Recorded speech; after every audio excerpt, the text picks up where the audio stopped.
Kulingana na katibu katika idara hiyo Alex Wachira, ambaye alizindua mradi wa umeme eneo la Dabaso, zaidi ya shilingi bilioni 2 zimewekezwa kufanikisha shughuli hiyo katika kaunti ya Kilifi.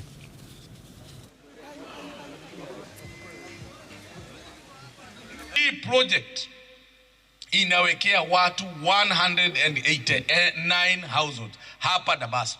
189 households. Kwa hivyo hakuna nyumba hapa hii kijiji ya Dabaso itaawachwa bila kuwekwa nini? Stima.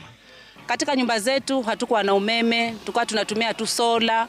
Mara nyingine watu wengine wanashindwa kulipa sola kwa sababu lazima ukichukua sola papa utailipia mpaka umalize. So wengine wanashindwa hata kulipa sola. Hata hatuna vitu vya maana sana kwenye nyumba.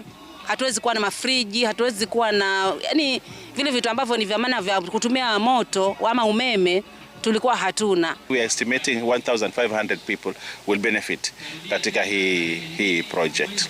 Hii project imechukua muda kwa sababu direct hawakuwa na materials, but now they have materials and now we are ready to roll this project. Tunashukuru serikali kuu na wote kwa ujumla ambao wamejitahidi kuhakikisha kwamba project hii inakuja milangoni mwetu.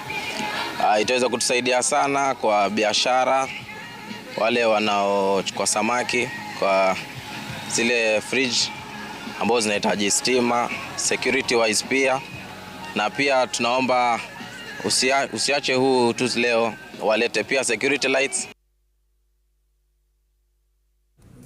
Mtazamaji, unaendelea kutazama taarifa kuu mchana huu wa leo.